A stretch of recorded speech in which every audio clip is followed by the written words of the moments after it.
It's 6:30 in the economic capital. You're watching the 6:30 Prime News on My Major Prime. Thanks for being a part of today's edition of the program. My name is Gienda Peldrin Blanche King. Will begin today's edition of the news on a sad note. 3 persons have been confirmed dead in Bunaberi, Douala following a fatal road accident around the newly constructed flyover. The 3 persons who died were on board a bike hit by a military armored vehicle on top speed. Details in the following report. It was a sad day yesterday in the Bunaberi neighborhood, Douala 4 subdivision. Another fatal road accident that claimed 3 lives. According to reports, the accident, which occurred yesterday afternoon on the tarmac of the newly constructed flyover in Bunaberi, involved a bike and a light green military armored vehicle. The armored vehicle on top speed hit a bike on board 3 persons. The bike rider and a lady died on the spot with fractured knees, while the 3rd victim, a young boy, sustained severe injuries after falling from the flyover with blood oozing from his mouth. After over 20 minutes, he gave up the ghost, though most onlookers blamed the 3rd death to negligence. According to them, 20 minutes was enough to rush the young boy to the nearest hospital in an attempt to save his life. The remains of the deceased have been deposited at the mortuary, awaiting burial. This is not the first accident recorded along this stretch recently. Most of these accidents blamed on poor driving and overspeeding. Road users have been called to be very vigilant and respect available road signs so that road accidents in the country can be minimized. Meantime, 8 people have been reported dead, with at least 27 wounded in a road accident that occurred last night around Fosang near Fumbot in the Noon Division. Information gathered says the bus belonging to Avenue Transport Agency left Kutaba for Yabunde. The driver is reported to have poorly negotiated a bend, colliding with an incoming private vehicle before overturning. This occurred on the newly constructed Fumbot-Bangante stretch of road. Fosang villagers reportedly came to passengers' rescue before the arrival of law enforcement officers and medics. It should be recalled that Avenue Voyage Transport Agency just resumed circulation after serving a 1-month suspension offered by Cameroon's minister following a road accident involving one of its buses that claimed more than 70 lives along the Fumban-Yaoundé road last December 27, 2020. After 1 week of lockdown, students of École maternelle d'application Bonamoussadi were finally allowed to enter their classrooms today after presenting their COVID-19 test results with a strict respect of all anti-COVID-19 measures. Our reporter Gladys Bomotongina visited the campus and compiled the following in the French language. Nous sommes ici à l'école maternelle d'application groupe 1 et groupe 2 de Bonamoussadi où les élèves et les enseignants ont été testés positifs au coronavirus il y a quelques semaines de cela. Une situation ayant conduit à la fermeture provisoire de l'établissement la semaine dernière sous instruction du délégué départemental de l'éducation de base. Question de désinfecter les lieux et de mettre les personnes contaminées en quarantaine. Suite à cela, les cours étaient supposés reprendre ce lundi 22 février 2021, ce qui a été effectivement observé malgré la lenteur des activités. Selon les dires de l'une des directrices de l'établissement, n'ayant pas souhaité s'exprimer sur les caméras de ma Media Prime Télévision ou encore moins la prise des images des élèves en classe sous le respect des instructions de ses supérieurs hiérarchiques. Elle déclare néanmoins que ne sont admis que les élèves possédant en main les résultats de leur test de Covid-19 négatifs et ceux qui ne l'auront pas ne seront plus désormais admis en classe. Le renforcement des mesures barrières sont au rendez-vous, à savoir plus de seaux pour le lavage des mains, le port obligatoire de masques, le respect de la distanciation sociale. La contamination de ces tout-petits et de leurs enseignants aurait ravivé la conscience des autres établissements scolaires, à l'instar de ce lycée où est pratiquée la mi-temps et où les élèves sont contrôlés avant leur entrée dans la cour de l'école. Pour se rassurer que ces derniers ont bien arboré leur masque, il serait donc plus que temps pour tous les Camerounais au jour d'aujourd'hui de recommencer à respecter les mesures de lutte contre cette pandémie. At least 11 people are currently receiving treatment at the Makare District Hospital in the far north region of the country after an attack from a loose lion in Woke village. The lion was killed by security officials who arrived the scene for rescue. Nora Kakibi with details in the report that follows.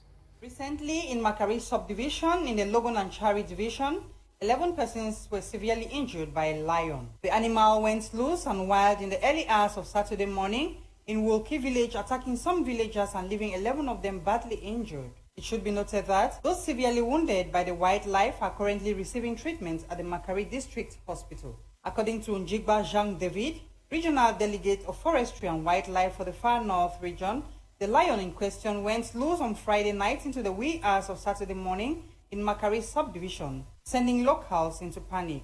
Fortunately, in this entire drama between the lion and the locals, no human casualties were recorded, although some persons were badly injured. Reports say security forces quickly intervened and responded to the desperate cries of the local population of Wolke village.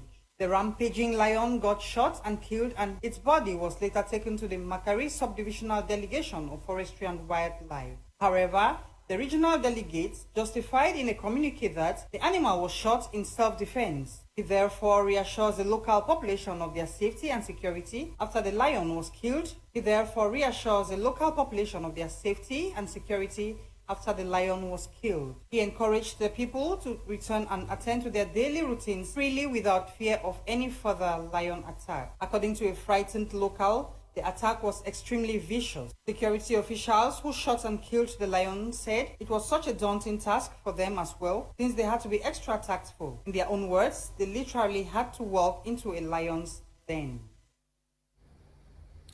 Dream of a New Generation, a non-governmental organization, has saved the lives of over 28 children suffering from malnutrition in Douala littoral region of the country. The humanitarian action saw some breastfeeding mothers drilled on techniques of feeding their babies with the right and nutritive elements. Details with Lasha Kinsley. In a bid to reduce the rate of malnutrition in the city of Douala, a non-governmental organization known as Dream of New Generation recently organized a humanitarian action at the Bonasama District Hospital in the Douala 4 municipality, dubbed Care for Malnourished Children.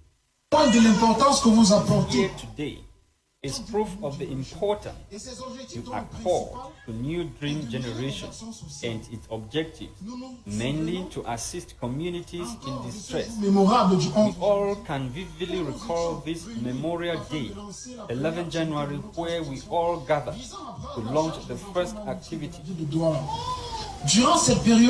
Breastfeeding mothers were drilled on the different types of elements and how they have to compose them for the well-being and healthy growth of their babies. When I came here, my baby, she was really down, but now she has really improved. Just as she's sleeping, like you could see the way she's now acting, playing, she's really good now. I really appreciate you. I pray that may the good Lord bless all of you. Here is the first deputy mayor of Douala 4 municipality, the president of the Association of Dream of New Generation, Madame Pediatrician. Good morning, ladies and gentlemen, dear pets, dear donors and kids who are present here. I just want to say thank you. It's a pleasure for me to be with you here this morning, which of course is the 11th of February. Happy Youth Day. During the period of the humanitarian action, the NGO recorded 78 children with an average age of 18 months suffering from malnutrition, and thanks for the support of persons of goodwill and partners, all the children benefited from the project. Out of the 78 children, 28 were hospitalized at the Bonasama District Hospital, 21 rescued from malnutrition, and 1 unfortunately died 1 hour after admission. Thanks, Lasha Kinsley. The city mayor of Limbe, Andrew Mojimba, has called on the population to support and collaborate with the city council agents in charge of collecting parking lot fees. According to the city mayor, the reinstatement of a parking lot fees is as a result of increasing demands for the council to provide social amenities to the growing Limbe population, and as such, the council needs more revenue to meet up with the demands of the people. Kumar Norembo has more in the report that follows.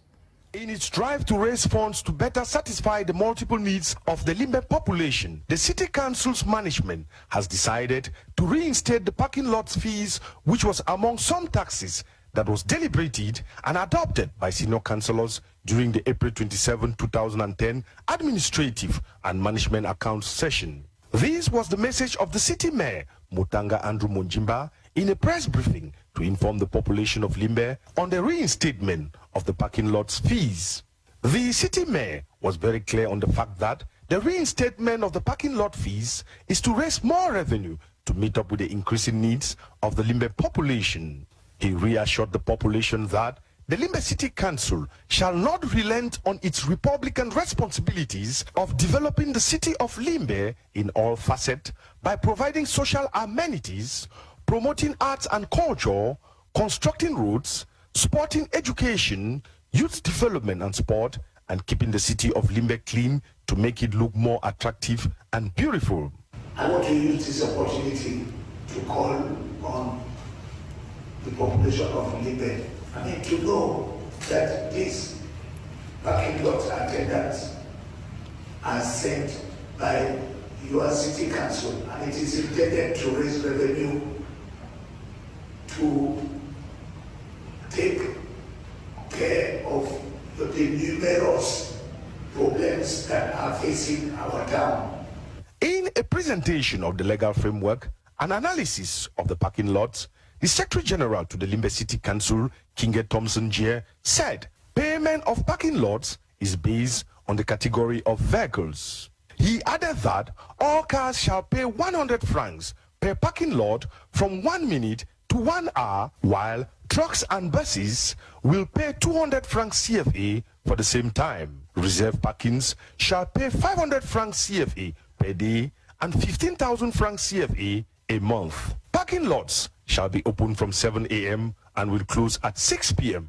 from Mondays to Sundays. He further stated that no one is exempted from paying of parking lots if used, and failure to pay after use will attract a fine of 1,000 francs CFA or more.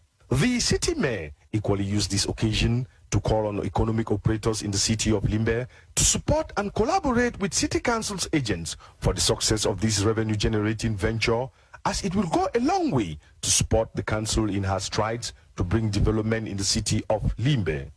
The payment of parking lots is expected to resume on Monday, 1st of March 2021.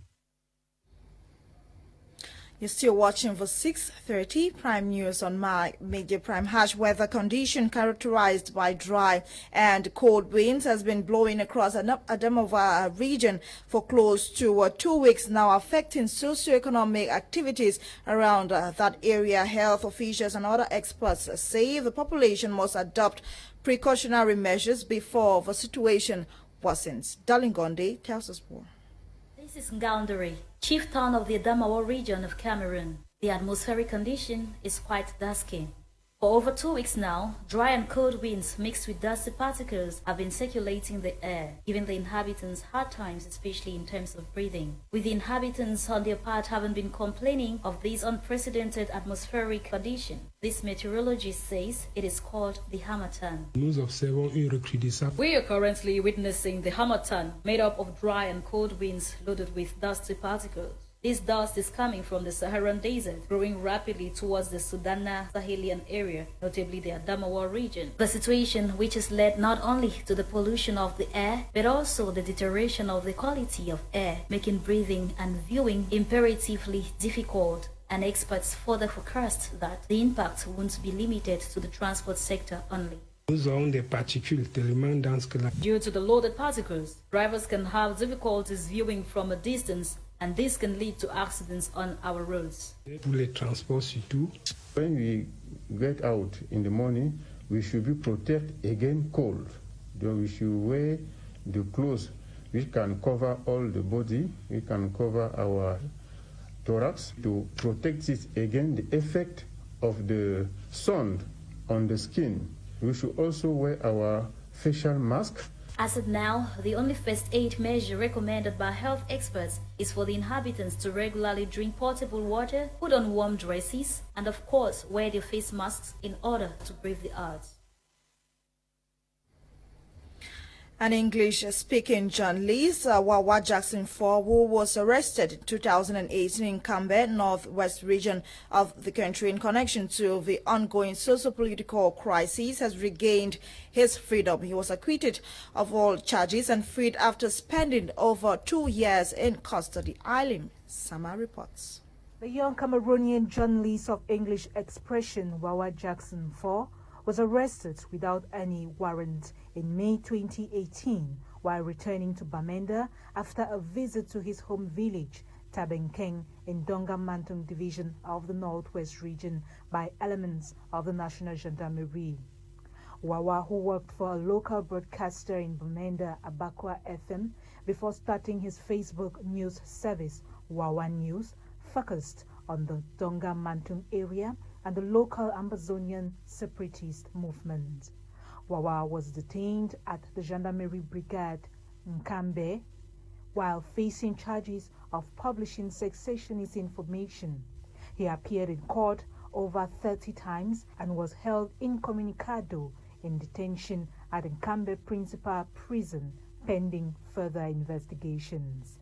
He pleaded not guilty on several occasions, and a bail application dropped by his defense counsel, Barrister Ngwangshe, was turned down by the presiding judge according to sources.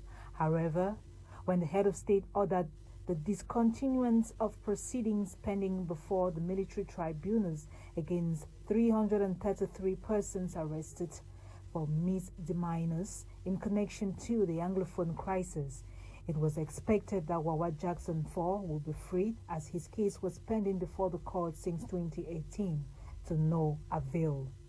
With the advent of the crisis in Cameroon's northwest and southwest regions, Wawa Jackson is just one out of many other journalists incarcerated in several cells across the national territory.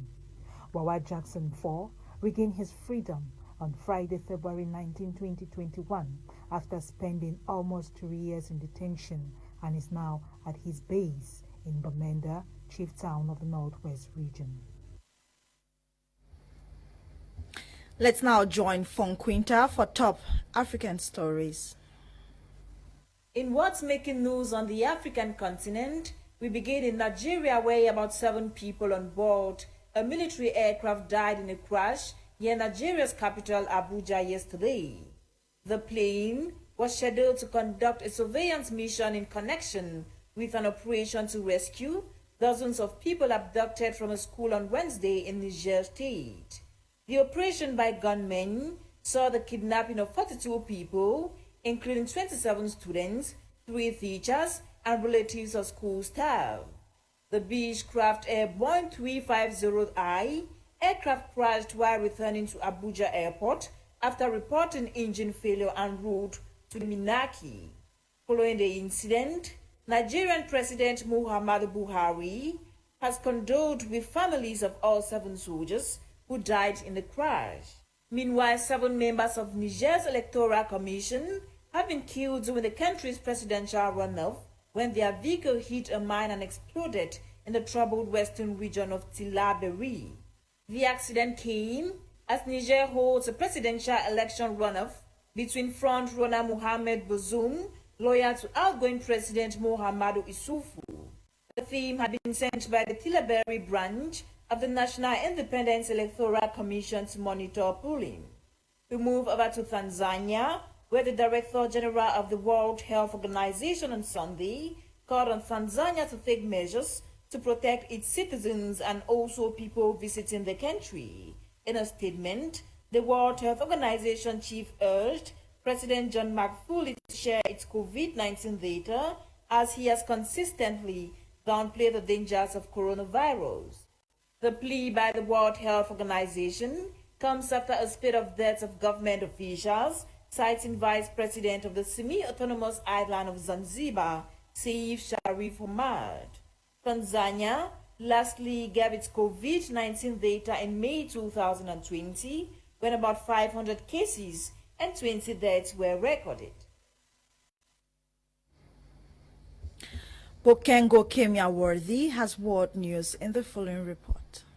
As new variants of the COVID-19 rage around the world, medical experts, scientists, governments, and more seek to examine possible solutions and strategies to fight the disease. With more than 110 million infected persons with the COVID-19 globally, there exists a probable higher figure, as many cases are asymptomatic and others are untested. Although the United States top doctor says vaccination is the key to fighting the COVID-19 variant, the country still experiences some wait in some states for the distribution of the vaccine. Same waits apply to Europe, as the result of the first shot of the Pfizer vaccine was not as effective as anticipated. Meanwhile, in Israel, coronavirus vaccines are readily available to anyone who wants it. According to the Israeli research team on the Pfizer vaccine, they find it 85% effective after the first shot. The country has the world's fastest vaccination campaign team, administering at least one dose to more than half its 9.3 million population in less than 2 months. Away from the pandemic, major arms makers attended a convention in Abu Dhabi early this month with the aim of sealing deals with militaries across the Middle East. The United Arab Emirates revealed that it had signed a $1.36 billion deal with local and foreign arms deals to supply its forces with everything such as South African drones, Serbian artillery, and many more. Nonetheless, Italy has permanently halted arms sales to the country, and the country's defense experts say they anticipated a drop in military spending due to slumping on global oil prices, squeezing budgets in the Gulf region. Also, the United Nations group of experts recently accuses Canada of perpetuating the conflict in Yemen by selling weapons to Riyadh. As activists in the Canadian province of Ontario staged a protest at the site of a transport company they say is involved in transporting Canadian-made armored vehicles to Saudi Arabia. Bokengo Kemia Worthy, and in our report we talk sports with Tape Content in the French language. Le Cameroun se qualifie pour les quarts de finale en battant le Mozambique 4-1 samedi dernier au stade olympique de Nouakchott, 3e journée groupe A. Etienne Eto'o fait un doublé dans les 8e et 45e minutes. Kevin Prince introduit le 3e but à la 47e minute. Abdoulaye Yahaya finit le tableau à la 87e minute avec le 4e but des Lionceaux. Le Mozambique a marqué un seul but de la partie. Le Cameroun sort ainsi vainqueur avec 4-1 et file en quart de finale avec 3 victoires en 3 sorties. Il termine premier du groupe A et va faire partie du top 8 2021. L'équipe a été démonstrative, c'est la fierté des Camerounais. D'ailleurs, l'entraîneur des U20 l'en a exprimé. Pour les matchs d'hier, toujours dans le cadre de la CAN U20, le Burkina Faso a chicoté la Namibie avec 1-0. Par contre, la Tunisie fléchit devant la RCA avec 1-2. Pour les matchs d'aujourd'hui, au programme, le Ghana contre la Gambie au stade de Nouadhibou à 19h GMT et à la même heure, Tanzanie-Maroc au stade olympique de Nouakchott. Parlant du match de retour pour le compte de tour de cadrage de la Coupe de la Confédération, Coton Sport a fouetté le club AS Sonidep du Niger avec 1-0. Entré en remplacement de Tombi Alimi à la 63e minute, l'attaquant des cotonculteurs, pour sa première participation, Bouba Douraman, délivre une passe décisive. Laquelle passe va permettre à Arema Gremeux d'inscrire l'unique but de la partie à la 73e minute du jeu. Cette victoire fait la fierté de Fernand Sadou. Coton Sport est ainsi qualifié pour la phase de poule de la Coupe de la Confédération africaine. With that sports story, we end today's edition of Prime News on My Major Prime. Thanks for watching. See you tomorrow at 6:30, God willing, for another edition of Prime News on My Major Prime. Desmond Ngwa produced the news, coordinated by Faith Tataberunyo. My name is Genda Belgian Blanche King. Few minutes from now, Prime Hour will be live. John Kum Leonard and his crack team of analysts as they discuss issues about Cameroon, Africa, and the world. Happy viewing. Good night.